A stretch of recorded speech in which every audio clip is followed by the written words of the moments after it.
وبركاته. إن الحمد لله ونعبده ونستعينه ونستغفره ونعوذ بالله من شرور أنفسنا ومن سيئات أعمالنا ومن يضلل الله فلا مضل له ومن يضلله فلا هادي له. أشهد أن لا إله إلا الله وأشهد أن محمدا عبده ورسوله. أما بعد فقد قال الله تعالى في القرآن العظيم والقرآن المجيد. ஏக இறைவனின் சாந்தியும் சமாதானமும் முஹம்மது நபி ஸல்லல்லாஹு அலைஹி வஸல்லம் அவர்கள் மீதும் அவர்களை அப்படியே பின்பற்றி வாழ்ந்த உத்தம சத்திய சஹாபாக்கள் மீதும் சஹாபிய பெண்மணிகள் மீதும் குறிப்பாக உங்கள் மீதும் எங்கள் மீதும் என்றென்றும் நிலவட்டுமாக என்று கூறி எனது உரையை ஆரம்பம் செய்கின்றேன். குழந்தை வளர்ப்பில் பெரிதும் பங்கு பெறுவது தாயா தந்தையா என்ற தலைப்பில் எம் மதரசா மாணவிகள் பட்டிமன்றம் நடித்து காட்ட வந்திருக்கிறார்கள். அல்ஹம்துலில்லாஹ். குழந்தை வளர்ப்பில் பெரிதும் பங்கு பெறுவது தாயா தந்தையா கொஞ்சம் இக்கட்டான தலைப்பு தான். எல்லா குடும்பத்திலையும் சொல்லுவாங்க இல்லையா, ஒரு தந்தை தான் அந்த குடும்பத்துல இருக்க எல்லா சுமைகளையும் சுமக்கிறாரு, எல்லா சிரமங்களையும் அந்த தந்தை தான் ஏத்துக்கிறாருன்னு. சம்பாதிக்கிறதுல இருந்து குழந்தைங்களை போய் விடுற ஆயம்மா வேலைய கூட அந்த தந்தை தான் பாக்குறாரு. இப்போ அது சின்ன குழந்தைங்க அப்படின்னா காலேஜுக்கு போற பெரிய பிள்ளைங்க காலேஜ்ல போய் 5 நிமிஷம் வர லேட் ஆகுச்சுனாலும் காலேஜ் வாசல்லே போய் நிப்பாரு. அங்கேயும் போய் 5 நிமிஷம் லேட் ஆகுதா, அது கேர்ள்ஸ் படிக்கிற காலேஜ் தான், பொம்பளை பிள்ளை படிக்கிற காலேஜ் தான், அது அந்த நம்ம பிள்ளைக்கு சேஃப் தான் அப்படிங்கறதுலாம் ஒரு மைண்ட்ல வராது. ஏன் பிள்ளை ஏன் வெளியே வரல, என்ன காரணம், உள்ள உடனே போய் நிப்பாரு இல்லையா. இப்போ யார் சிறந்தவங்களா இருக்காங்க, தந்தை தான் சிறந்தவங்களா இருக்காங்க. தாய் அப்ப தந்தையின் தீர்ப்பு கொடுத்துடலாமா? அப்போ தாய் வந்து இப்போ இன்னொரு இதுல ஒரு தாய் வந்து சொல்றாங்க, நீங்க வந்து இந்த குழந்தைய பத்திரமா வச்சுக்கோங்க, ஒரு 2 நாள் நான் எங்க அம்மா வீட்டுக்கு போயிட்டு வரேன், அந்த 2 நாளுக்குள்ள அந்த பிள்ளைய நீங்க சந்தோஷமா வச்சிருந்தீங்கன்னா நீங்க என்ன சொன்னாலும் நான் கேக்குறேன், அந்த 2 நாளுக்குள்ள அந்த பிள்ளைய சந்தோஷமா நீங்க வச்சுக்கணும்னு சொல்லிடுறாரு. அதுக்கு இவங்களும் சரி இவ்வளோ நாள் நீ வச்சிருந்திருக்க, ஒரு 2 நாள் நான் பாத்துக்க மாட்டேனா அப்படின்னு சொல்லிட்டு இவரும் சரின்னு சொல்லிடுறாரு. அப்ப வந்து போனி கொஞ்ச நேரத்துல வந்து கொஞ்ச நேரம் அந்த பிள்ளைய விளையாண்டுட்டு இருக்குது, போய் அவ்வளோ நேரம் டயர்ட் ஆயிட்டாரு. சரின்னு சொல்லி ஆபீஸோட ஒரு மீட்டிங்னால காலை எடுக்கிறாரு. அதை வந்து பார்த்துட்டு அந்த பிள்ளை, அது என்னம்மா, அதுவாப்பா இதுமா, இது என்னவாப்பா, அதுவாமா இதுமா, இது என்ன இதுவாமா அது அப்படின்னு ஒரு 4 கொஸ்டினுக்கு அவரால் ஆன்சர் பண்ண முடியுது. 5வது கொஸ்டின் கேட்கும் போது என்ன புள்ள இது நம்மள டிஸ்டர்ப் பண்ணிக்கிட்டே இருக்கேன்னா அவர் பாட்டுக்கு முடங்கிட்டு இருக்காரு. அதை பார்த்து அந்த பிள்ளை கேக்குது, என்ன டாடி முடங்குறீங்க அப்படின்னு. அதுக்கு ஒன்னும் இல்ல, உங்க அம்மா உன்னை நல்லாவே வளர்த்து வச்சிருக்காங்க, தூங்கலாமா அப்படின்னு அது கேக்குறாங்க. அதுக்கு வந்து தூங்கலாம் அப்படின்னு சொல்லி அந்த படுக்க போட கடைசி நேரத்துல அப்படியே காலையில ஃபுல்லா டயர்ட் ஆயிட்டு படுக்க போற நேரத்துல எனக்கு ஒரு கதை சொல்லுங்க டாடிங்குது. அப்போ இவ்வளவு நேரம் டயர்ட் ஆயிட்டு கடைசியா படுக்க போற கதை கேட்கும் போது திடீர்னு கதைக்கு அவர் எங்க போவாரு, திடீர்னு கதை கேட்டா என்ன பண்றது, அப்படியே அந்த நைட்டை சமாளிச்சிடுறாரு. காலையில போன் வருது, எடுத்து புள்ளையா பெத்து வச்சிருக்க, வந்து இப்ப கூட்டு போலன்னா அடிச்சே சாவடிச்சிருவேன், ஒழுங்கா வந்து கூட்டு போயிரு அப்படிங்கிறாரு. அந்த அளவுக்கு அந்த பிள்ளை வந்து டிஸ்டர்ப் பண்ணிருக்கு. அப்பனா இப்ப யார் சிறந்தவங்களா இருக்காங்க, தாய் தான் சிறந்தவங்களா இருக்காங்க. அப்ப தாயோட தீர்ப்பு கொடுத்துடலாமானா என் பள்ளி மாணவிகள் பேசுறத வச்சு தீர்ப்பு கொடுக்கலாம். முதலாவதாக குழந்தை வளர்ப்பில் பெரிதும் பங்கு பெறுவது தாய் தான் என்று பேச வருகிறார் ஜெசிலா சம்ரி. அஸ்ஸலாமு அலைக்கும் வரஹ்மத்துல்லாஹி வபரகாத்துஹு. வாஞ்சையுடன் வான் படைத்து உருளுகின்ற உலகை படைத்து அனைத்தையும் ஆளுகின்ற அல்லாஹ்வின் புகழ் படைத்து துவங்குகின்றேன். நபிமார்களின் நாயகம், நற்குணத்தின் தாயகம் ரசூலே ஸல்லல்லாஹு அலைஹி வஸல்லம் அவர்கள் மீதும் அவர்களை பின்பற்றிய சஹாபாக்கள் மற்றும் சஹாபிய பெண்மணிகள் மீதும் சலாத்தும் சலாமும் கூறி என் உரையை துவங்குகின்றேன். நடுவரவர்களே, குழந்தை வளர்ப்புல பெரிதும் பங்கு பெறுவது தாயா தந்தையா என்று கேள்வியை கேட்டு உட்கார்ந்திருக்கீங்க. நீங்களே சொல்லுங்க நடுவரவர்களே, இந்த கேள்வி தேவைதானா? இந்த கேள்வி இருக்காங்கிறதே எனக்கு சந்தேகமா தான் இருக்கு. ஏன்னா அந்த அளவுக்கு ஒரு குழந்தையோட வளர்ப்புல பெரிதும் பங்கு பெறுவது தாயோட பங்கு மட்டுமே அதிகமா இருக்கு. ஒரு குழந்தை பிறந்ததுல இருந்து 6 மாதம் வரைக்கும் தாய்ப்பால் போதுமானதுன்னு டாக்டர் சொல்றாங்க. ஒரு குழந்தை ஒரு தாய்ப்பால்ல உள்ள ஸ்டெம் செல் வளர்ச்சியும் அதிக நலமுள்ள பாக்டீரியாக்களும் அடங்கி இருக்கிறதா இன்றைய அறிவியல் ஆராய்ச்சியாளர்கள் நம்மளுக்கு சொல்லி தராங்க. தாய போல புள்ள நூலை போல சேலன்னு பழமொழி சொல்லுவாங்க, கேள்விப்பட்டிருக்கீங்களா? தாயோட குணத்தை குழந்தைக்குள்ள செலுத்தும் கருவி எதுன்னு தெரியுமா நடுவரவர்களே? அதுதான் தாய்ப்பால். ஒரு மாடு எடுத்துக்குவோம். ஒரு மாடு என்ன நல்ல உணவை சாப்பிடுது? அது கண்ணுல கண்ட இலை தொலை வைக்கோல் தூசியை தானே சாப்பிடுது. அதோட பாலே 1 லிட்டர் 52 ரூபாய். அதோட பால் தாய்ப்பாலுக்கு ஈடாகுமா? ஒரு குழந்தை ஒருத்தவங்க பிரெக்னண்டா இருக்காங்கன்னா தன்னோட குழந்தைக்கு என்ன செரிமானம் ஆகும், என்ன செரிமானம் ஆகாது, என்ன பிடிக்கும், என்ன பிடிக்காது, ஏன் தனக்கு பிடிச்ச உணவை இழக்க வேண்டியதா இருக்கும், இல்ல பிடிக்காத உணவை சாப்பிட வேண்டியதா இருக்கும்.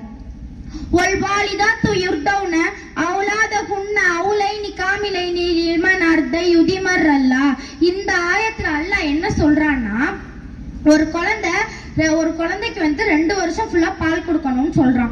உமர் அலிய தெரியாதவங்க யாராலையுமே இருக்க முடியாது. அப்ப ஒரு நாள் ஒரு பால் குடிக்கிறாங்க. அந்த பால் என்னைக்கும் விட ரொம்ப டேஸ்டா இருக்கு. அப்போ கேக்குறாங்க, அங்க உள்ள ஒரு சமையல்காரனை கூப்பிட்டு, வாப்பா இது என்ன இவ்வளோ டேஸ்டா இருக்கே, இது என்ன பால் அப்படின்னு கேட்கும் போது அந்த வாப்பா சொல்றாங்க, இது ஜகாத் ஒட்டகத்தின் மூலமா எடுக்கப்பட்ட பால். இது நம்ம தண்ணி கொடுத்ததுக்கு நம்மளுக்கு கொடுத்தாங்க அப்படின்னு சொல்லும் போது என்ன பண்றாங்கன்னா, அவர் தன்னோட விரலை வாய்க்குள்ள விட்டு வாந்தி எடுத்துடுறாங்க.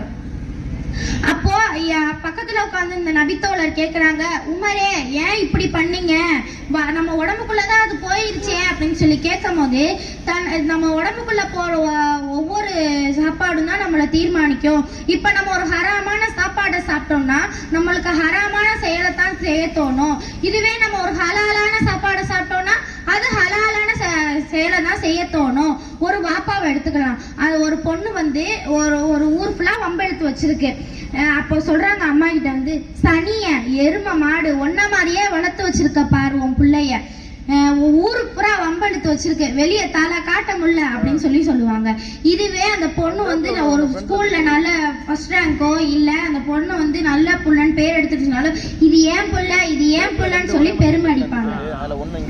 அப்போ நடுவரவர்களே, நீங்களே சொல்லுங்க, பெருமை அடிக்கிற தாய் காரணமா இல்ல அந்த தப்ப தந்தை காரணமா இல்ல அந்த தப்ப சொல்லி அந்த தப்பு இது தப்பு அப்படின்னு சொல்லி திருத்துற தாய் காரணமா? நான் தாய்தான் என்று கூறி வாய்ப்புக்கு நன்றி கூறி விடைபெறுகிறேன். அஸ்ஸலாமு அலைக்கும் வரஹ்மத்துல்லாஹி வபரகாத்துஹு. வலைக்கும் அஸ்ஸலாம் வரஹ்மத்துல்லாஹி வபரகாத்துஹு. இப்போ குழந்தை வளர்ப்புல பெரிதும் பங்கு பெறுவது தாய் தான் அப்படின்னு பேசினாங்க. அதுக்கு ஆப்போசிட்டா இல்ல, நீங்க எப்படி தாய சொல்ல முடியும், தந்தை தான் சிறந்தவங்க அப்படின்னு பேச போறாங்க ஃபர்ஹானா. அஸ்ஸலாமு அலைக்கும் வரஹ்மத்துல்லாஹி வபரகாத்துஹு. நடுவரவர்களே, குழந்தை வளர்ப்பில் பெரிதும் பங்கு பெறுவது தாய் தான் அப்படின்னு பேசிக்கிட்டு இருக்காங்க. ஆரம்பத்துல இருந்தே பால், சோறு, நிலாச்சோறு, குழம்பு, ஆப்பம், இடியாப்பம் இப்படின்னே புலம்பிக்கிட்டு இருக்காங்க. பொறுமா, இப்பதான் மகரிப், இஷா தொழுதுட்டு சாப்பிட்டுக்கலாம். நடுவரவர்களே, பால் ஒரு அருமந்துதான், ஒத்துக்கிடுறோம் இல்லங்கல. ஒரு அம்மா உங்களுடைய குழந்தைக்கு 2 வருஷம் கொடுத்தா அந்த குழந்தைக்கு நல்லது. ஆனா இப்போ ஒரு சில அம்மாக்கள் 2 வருஷம் கொடுக்குறாங்களா? நீங்களே சொல்லுங்க. அப்புறம் இன்னொரு விஷயம் சொன்னாங்க நிலா சோறு பத்தி. இப்பெல்லாம் யாரு நிலாவை காட்டி சோறு ஊட்டுறா?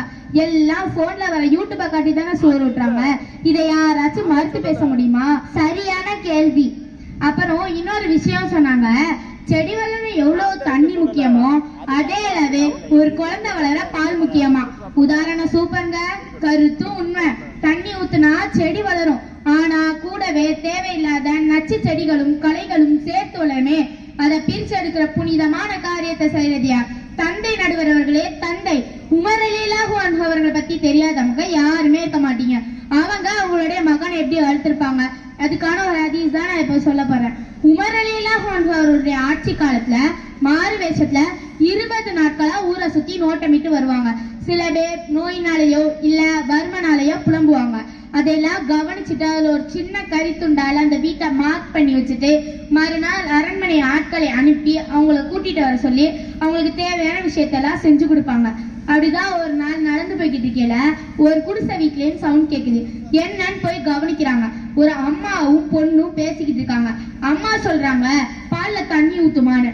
அதுக்கு மகள் சொல்றாங்க உமர் ரலியல்லாஹு அன்ஹு அவர்களுடைய ஆட்சி காலம், இன்னைக்கு காலையில தான் வந்து பால்ல தண்ணி ஊத்தக்கூடாது, தொழில மோசடி செய்யக்கூடாதுன்னு சொல்லிட்டு போறாங்கம்மா அப்படின்னு சொல்றாங்க. அதுக்கு அந்த அம்மா சொல்றாங்க இந்த இரவு நேரத்துல உமர் என்ன பாத்துக்கிட்டா இருக்க போறாங்க அப்படின்னு கேக்குறாங்க. அதுக்கு அந்த மகள் என்ன தெரியுமா சொன்னா, உமரையும் உன்னையும் என்னையும் படைத்த அல்லாஹ் பாத்துக்கிட்டு இருக்கான், அதனால பால்ல தண்ணி ஊத்த மாட்டேன் அப்படின்னு மறுத்துடுறா. இதையெல்லாம் கவனிச்சுட்டு இருந்த உமர் மறுநாள் அரண்மனை ஆட்களை அனுப்பி அந்த அம்மாவோட அனுமதியோட அந்த மகளை கூட்டிட்டு வர சொல்றாங்க. கூட்டிட்டு வந்து அரண்மனையில வச்சு இந்த பொண்ணை யாராச்சும் திருமணம் செஞ்சுக்கிறீங்களா அப்படின்னு கேக்குறாங்க. அதுக்கு யாருமே முன் வரல. ஒரே ஒருத்தவங்க மட்டும் முன் வந்தாங்க. அது யாருன்னா உமர் ரலியல்லாஹு அன்ஹு அவருடைய மகன் ஆசிம். அவங்க வந்து நான் இந்த பொண்ணை திருமணம் செஞ்சுக்கிறேன் அப்படின்னு சொல்லி கல்யாணம் பண்ணிக்கிறாங்க. இது ஒரு அரசருடைய மகன் இன்னொரு அரசருடைய மகளை தானே கல்யாணம் பண்ணிக்க விரும்புவாங்க. ஆனா இங்க ஒரு இறைநேசரத்தான் கல்யாணம் பண்ணிக்க விரும்புறாங்க. இதுல இருந்தே தெரியுதா ஒரு தந்தையுடைய வளர்ப்பு. தாய்ப்பால் இல்லாட்டி கூட பசுமாட்டு பாலை கொடுத்துக்கலாம். ஆனா ஒழுக்கத்தை தந்தையால மட்டும்தானே கத்து கொடுக்க முடியும். தாய்ப்பாலால உடம்பு வளரும், ஒழுக்கம் வளருமா? அந்த ஒழுக்கத்தை கத்துக் கொடுக்கிற பொறுப்பு தந்தை கிட்ட தானே இருக்கு. என் அருமை நாயகம் ஸல்லல்லாஹு அலைஹி வஸல்லம் அவர்கள் கூறினார்கள், ஒரு தந்தை தன் குழந்தைக்கு கொடுக்கும் சிறந்த அன்பு தந்தை போதிக்கும் ஒழுக்கம் தான் என்று. நடுவர் அவர்களே, தந்தை போதிக்கும் ஒழுக்கம் தான் என்று. எத்தனை தந்தைகள் அவளுடைய குழந்தைய தோல் மேல தூக்கி வச்சு இந்த ஊரெல்லாம் சுத்தி காமிச்சிருக்காங்க. அதெல்லாம் மறந்துட்டு பேசுறாங்க எதிரணிக்காரர்கள் சொல்றாங்க, அம்மா திட்டுறது மூலமா கூட ஒருத்தவங்க வந்து உயர்ந்த பதவிக்கு முன்னேற முடியுமா? நான் கேக்குறேன், இப்பெல்லாம் எந்த அம்மா இப்படி திட்டுறாங்க? இப்பெல்லாம் எப்படி தெரியுமா திட்டுறாங்க? சனிய எருமை மாடி என் உயிரை வாங்குறதுக்கு தான் வந்திருக்க, எங்கேயாச்சும் தொலைஞ்சு போ, இப்படிதானே திட்டுறாங்க. யாருங்க நீ மக்காக்கு இமாமா தான் போவேன்னு திட்டாங்க? கேட்டு சொல்லுங்க நடுவர் அவர்களே. அப்புறம் இன்னொரு விஷயம் சொன்னாங்க, தந்தைங்கள்லாம் எப்பவுமே பெருமை தான் அடிச்சுக்கிறாங்களாம். ஆமாங்க, தந்தைங்கள்லாம் எப்பவுமே பெருமை தான் அடிச்சுக்கிறாங்க. ஒரு குழந்தை யூடியூப்பை பார்த்து சூப்பரா சமைக்குது, அதை சாப்பிட்டு பார்த்த தந்தையும் சூப்பரா இருக்குமான்னு பாராட்டுறாங்க. இத பாத்துக்கிட்டு இருந்த அம்மாக்கு பத்திக்கிட்டு எரியுது. ஒரு கரிகிற வாசனை எங்கிருந்து? அடுப்புல இருந்து இல்லைங்க, அம்மாவோட வயிற்றுல இருந்து. பொறாமையில வந்து கேக்குறாங்க, நான் இத்தனை வருஷமா சமைச்சு கொடுக்குறேனே, என்னைக்காச்சும் நல்லா இருக்குன்னு பாராட்டிட்டீங்களா அப்படின்னு கேக்குறாங்க. அதுக்கு அந்த தந்தை சொல்றாங்க, நல்லா இருந்தா சொல்ல மாட்டாங்களா, ஏன் அப்படி கேட்டு அசிங்கப்படுற அப்படின்னு சொல்றாங்க. இதே அந்த குழந்தை அவங்க தந்தை வேலை செய்யற தொழிலையோ இல்ல துறையிலையோ ஒரு முன்னேற்றம் அடைஞ்சா அந்த தந்தை பெருமை தான் படுவாங்க. தான் பார்க்காத தூரத்தை, தான் எட்டாத தூரத்தை தான் பிள்ளை பார்க்குதுன்னு பெருமை தான் படுவாங்க. தொழுகையை பத்தி அல்லாஹ் என்ன சொல்லியிருக்கான்? எதிரணியை பார்த்து கேட்கிறேன். சரி விடுங்க, இல்லாத மூளையை போட்டு ஏன் குழப்பிக்கிட்டு, நானே சொல்றேன். தொழுகை தடுக்கப்பட்ட காரியத்தையும் மானகெட்ட காரியத்தையும் செய்ய விடாம தடுக்குதுன்னு அல்லாஹ் சொல்றான். இப்படி அடிப்படையான தொழுகை விஷயத்த கூட அல்லாஹ் தந்தை கிட்ட தானே பொறுப்பு வச்சிருக்கான்.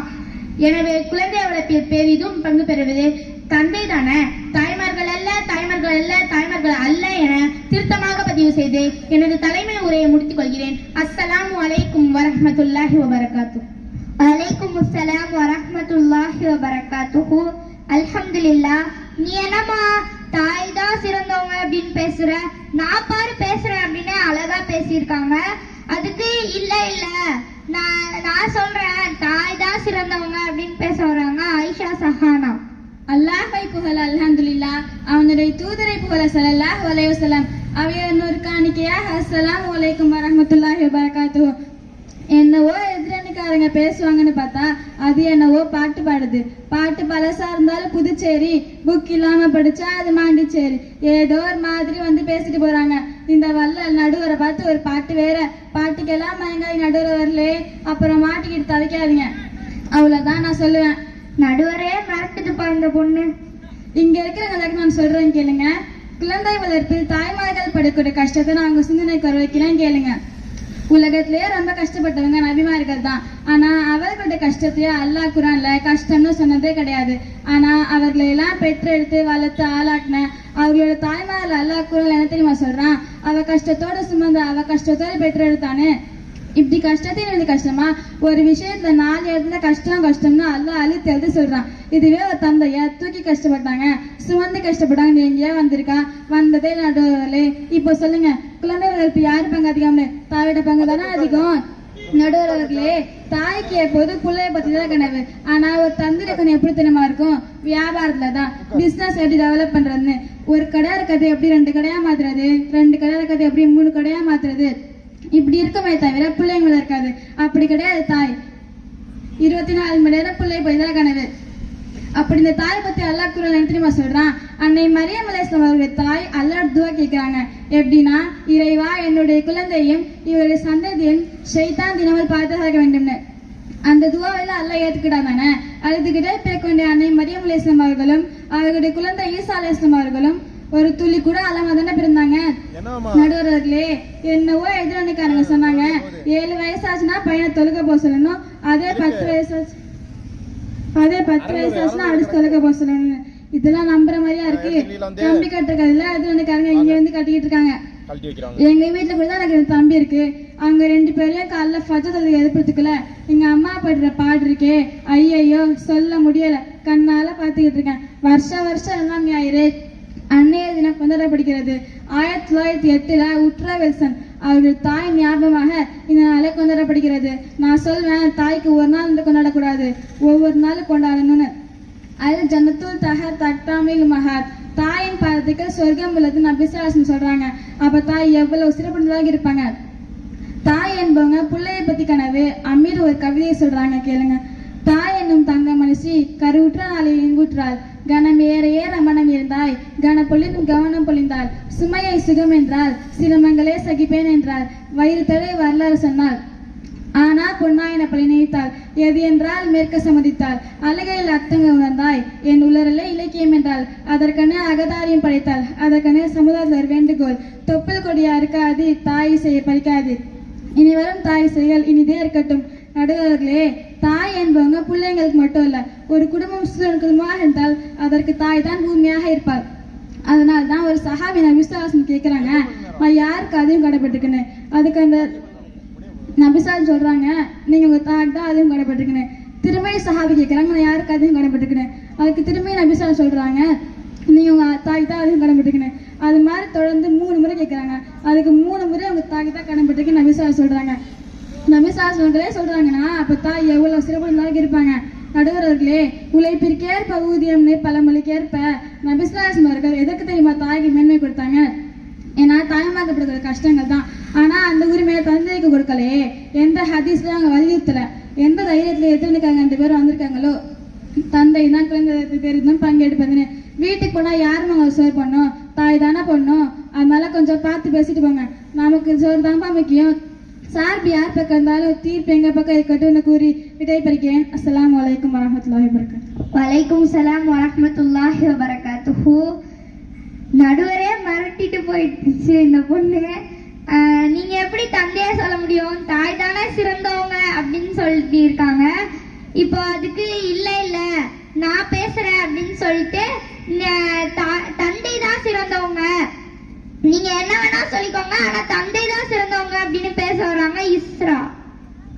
அஸ்ஸலாமு அலைக்கும் வரஹ்மத்துல்லாஹி வபரகாத்துஹு. இந்த காலத்துல சீரியலை பார்த்து சீரழிற பெண்கள் இருக்கிற நடுவுல பள்ளிக்கு செல்வோம் பங்கு பெறுவோம் என்ற எண்ணத்தோடு அமர்ந்திருக்கும் தாய்மார்களே, வீட்டுக்கு நாட்டுக்கு உழைச்சி ஓடா தேர்ந்திருக்கும் தந்தையர்களே, குழந்தை வளர்ப்பில் பெரிதும் பங்காற்றுவது தந்தையாரே என்பது என் வாதம். நான் தான் அதில் மீதம், இதுதான் நீதம், மார்க்கத்தின் நெறி போதும். நடுவர்களே, எதிரணிக்காரங்க பேசாம ரயில்வே ஸ்டேஷன்ல போய் டீ காபி விற்க போயிடலாம் போல. அவங்கள அதுக்குதான் லைக்கு. உங்க டாடி என்ன டீ கடையா வச்சிருக்காங்க? சமீபத்துல ஒரு வீடியோ பார்த்த நடுவர்களே, ஒரு அம்மா தன்னோட பையனை திட்டுறாங்க. திட்டுவாங்க. ஏண்டா எரும மாடு, ஏண்டா மார்க் இவ்வளவு கம்மியா எடுத்திருக்கா, நாளைக்கு 4 எரும மாடு வாங்கிக்கிறேன், அதையாவது போய் மேயின்னு திட்டுறாங்க. அதுக்கு அந்த பையன் என்ன சொல்றானா, அம்மா 4 எரும மாடு நான் மட்டும் எப்படிமா தனியா போய் மேய்க்க முடியும், வாமா 2 பேர் கூட சேர்ந்து போய் மேய்க்கலான்னு கூப்பிடுறான். இந்த வீடியோ தமாஷ்காகவோ டப்ஸ்மாப்ஸ்காகவோ எடுத்த வீடியோல நடுவர்களே உண்மையிலே நடந்த சம்பவம். போன வாரம் லீவுக்கு எங்க சின்னம்மா வீட்டுக்கு போயிருந்தேன். அவங்க கேக்குறாங்க, Facebookன்னு ஏதோ ஒரு புக் வாங்கியிருக்கியாமே, எவ்வளவு ஆகும்னு கேக்குறாங்க. நானா மனசுல நினைச்சுக்கிட்டேன், பாவம் இந்த ஏழை தாய் ஏமாற்ற பெற்றல் விட்டால். உண்மைதான் நடுவர்களே, இன்றைக்கு பிள்ளைகளை தாய்மார்கள் கண்டிப்பாக வளர்ப்பதில்லை. ஆனால் தந்தை அப்படி இல்லை. தந்தையின் வளர்ப்பு மிகவும் கண்டிப்பாக இருக்கும். அதனால்தான் குர்ஆனில் 75 இடங்களில் அல்லாஹ் தந்தை என்ற வார்த்தையை அழுத்தமாக கூறுகின்றான். அதிகமாக கூறுவதின் நோக்கம் தந்தையை கௌரவப்படுத்துவதற்கு அல்லவா? எதிரணிக்காரங்க தாயோட துவாவா அப்படியா இப்படியா ஆணையா பூனையா எல்லாம் பேசிட்டு போனாங்களே. நான் இங்க ஒரு ஹதீஸ் சொல்றேன் கேளுங்க. 3 துவாக்கள் மறக்கப்படுவதில்லை, ஏற்கப்படும். என்னெல்லாம் தெரியுமா நடுவர்களே? முதலாவதாக ஒரு தந்தை தன் பிள்ளைக்கு செய்யக்கூடிய துவா, இரண்டாவது ஒரு தோழன் மற்றொரு தோழனுக்காக செய்யக்கூடிய துவா, மூன்றாவது பயணத்தில் இருக்கக்கூடிய துவா. எதிரணிக்காரங்க தாயோட துவாவுக்கு ஒரே ஒரு உதாரணம் தான் சொன்னாங்க. ஆனா நான் 2-3 கூட சொல்லுவேன். என்னைக்கு அவங்க எதிரணிக்காரங்களே, நீங்க கணக்குல வீக்குன்னு தெரியும், இருந்தாலும் 1, 2, 3 தானே. முதலாவது நபி யாக்கூப் அலைஹிஸ்ஸலாம் தன் பிள்ளைக்கு கேட்ட துவா நிறைவேறியது. இரண்டாவது இப்ராஹிம் அலைஹிஸ்ஸலாம் தன் பிள்ளைக்கு கேட்ட துவா நிறைவேறியது. மூன்றாவது நபி லுக்மான் அலைஹிஸ்ஸலாம் தன் பிள்ளைக்கு கேட்ட துவா நிறைவேறியது. நடுவர்களே, லுக்மான் அலைஹிஸ்ஸலாம் யார் தெரியுமா? அவர் தான் தாவூத் அலைஹிஸ்ஸலாம் அவர்கள் காலத்தில் வாழ்ந்த ஒரு இறை நேசர். அவரையே ரொம்ப அறிவாளியா இருந்தாங்களா. அப்ப அந்த காலத்துல வாழ்ந்த ஒரு அரசர் இவர் எப்படி இந்த அளவுக்கு அறிவாளியா இருக்கிறாரு அப்படின்னு சொல்லிட்டு ஒரு கேள்வி அவள்கிட்ட கேக்குறாங்க. என்ன கேள்வினா, இந்த உலகத்திலேயே மிக கெட்ட மோசமான உறுப்பை போய் கொண்டு வாங்கன்னு சொல்லும் போது ஒரு ஆட்டை அறுத்து 2 பாகத்தை லுக்மான் அலைஹிஸ்ஸலாம் எடுத்துட்டு வர்றாங்க. அதுல என்ன இருந்துச்சுன்னா, ஒரு ஆட்டுடைய நாக்கும் ஒரு ஆட்டுடைய இருதயமும் இருந்துச்சு. அப்ப அரசர் கேட்கிறாரு, இது எப்படி கெட்ட உறுப்பா மாற முடியும் அப்படின்னு. அதற்கு லுக்மான் அலைஹிஸ்ஸலாம் சொல்றாங்க, ஒரு நாக்கு தான் நிறைய தேவையில்லாத பேசுது, ஒரு மனசு தான் நிறைய தேவையில்லாததை நடக்குது அப்படின்னு சொல்றாங்க. திரும்ப சொல்றாங்க, இந்த உலகத்திலேயே மிக நல்ல சிறந்த உறுப்பை எடுத்துட்டு வாங்கன்னு சொல்றாங்க.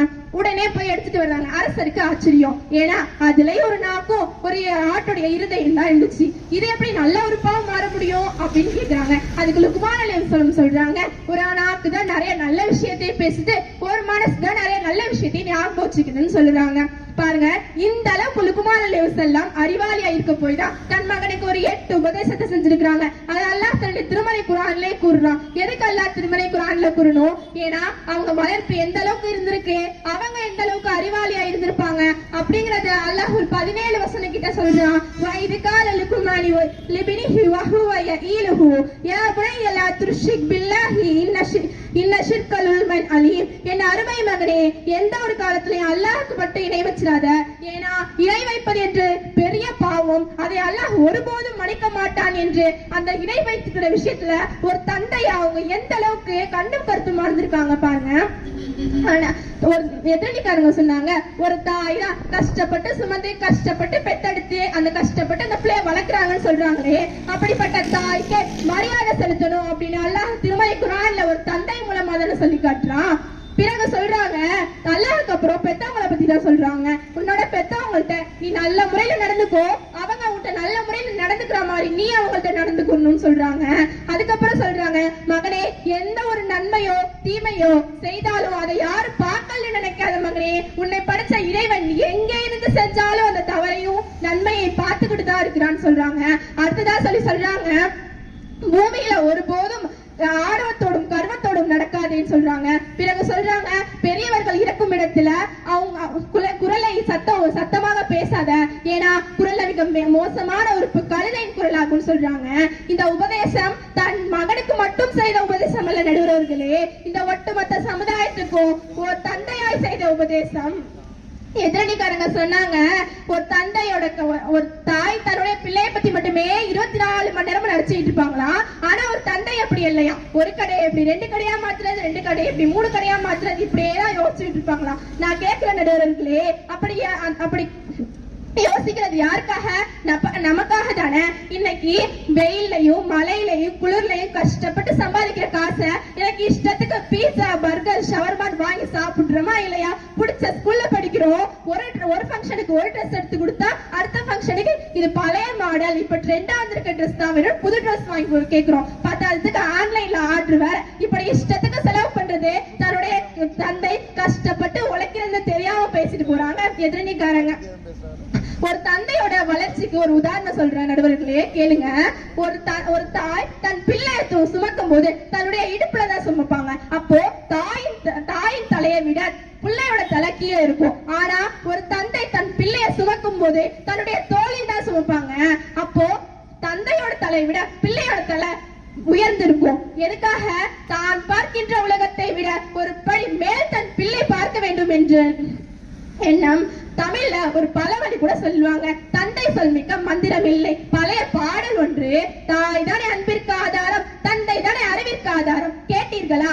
ஆழில் வளர்ச்சி அவினது அன்னையால் விளையும், ஆனால் அறிவின் வளர்ச்சி தன் தந்தையால் தான் முடியும். எனவே தந்தையால் தான் வளர்கிறோம், தந்தையால் தான் வளர்ச்சி பெறுகிறோம் என்று ஆணித்தனமாக கூறி என்னுடைய உரையை நிறைவு செய்கின்றேன். வாஹிதவான் அல்ஹம்துலில்லாஹி ரப்பில் ஆலமீன். வஸ்ஸலாமு அலைக்கும் வரஹ்மத்துல்லாஹி வபரகாத்துஹு. வலைக்கும் அஸ்ஸலாம் வரஹ்மத்துல்லாஹி வபரகாத்துஹு. மாஷா அல்லாஹ், அழகா தந்தை தான் சிறந்தவங்க அப்படின்னு பேசியிருக்காங்க. இப்போ தீர்ப்பு மட்டும்தான். ஒருத்தவங்க சொன்னாங்கல்ல, இப்போ நபி ஸல்லல்லாஹு அலைஹி வஸல்லம் அவங்கள்ட்ட ஒரு மனிதர் போய் கேட்கும் போது அழகிய முறையில் உறவாடுவதற்கு தகுதியானவர் யார் என்று கேட்டார்கள். அப்பொழுது நபி ஸல்லல்லாஹு அலைஹி வஸல்லம் அவர்கள் தாய் என்று பதிலளித்தார்கள். மீண்டும் யார் என்று கேட்டார்கள். அப்பொழுதும் தாய்தான் என்று பதிலளித்தார்கள். பிறகு யார் என்று கேட்டார்கள். அப்பொழுதும் தாய்தான் என்று பதிலளித்தார்கள். பிறகு யார் என்று கேட்டார்கள். அப்பொழுது தந்தை என்று பதிலளித்தார்கள். அப்போ இதுல யாரு சிறந்தவங்களா இருக்காங்க? தாய் தான் சிறந்தவங்களா இருக்காங்க. இன்னொன்னுல ஒழுக்கத்தை தந்தையால மட்டும்தான் கொடுக்க முடியும் அப்படின்னு ஒரு ஹதீஸ் இருக்கு. எவ்வளவு சொத்து பத்து வீடு பங்களான்னு எவ்வளவு சேர்த்தாலும் அந்த ஒழுக்கத்தை தந்தை தான் கொடுக்கணும் அப்படின்னு இருக்கு. எந்த இடத்துலயுமே அல்லாஹ் தந்தை மட்டுமும் சொல்லல, தாய் மட்டுமும் சொல்லல, பெற்றோர்கள்ங்கிற வார்த்தையை தான் அல்லாஹ் யூஸ் பண்றோம். அப்போ நமக்கு இப்போ லெஃப்ட் கண் வேணுமா ரைட் கண் வேணுமான்னு கேட்டா நம்ம என்ன பதில் சொல்லுவோம்? ரெண்டு கண்ணுமே நமக்கு தேவை. அப்போ நம்ம இப்போ நமக்கு தந்தை நமக்கு சம்பாதிச்சு தரனாலதான், தாய் சமைச்சு தரனாலதான் நம்மளால இருக்க முடியுது. அப்போ நமக்கு இருவருமே முக்கியம். நமக்கு இருவரும் குழந்தை வளர்ப்பில் பெரிதும் பங்கு பெறுவது தாயும் தந்தையும் என்று தீர்ப்பு கூறி எங்களது இந்த பட்டிமன்றத்தை நிறைவு செய்கின்றோம். அல்ஹம்துலில்லாஹி ரப்பில் ஆலமீன். அஸ்ஸலாமு அலைக்கும் வரஹ்மத்துல்லாஹி வபரகாத்துஹு.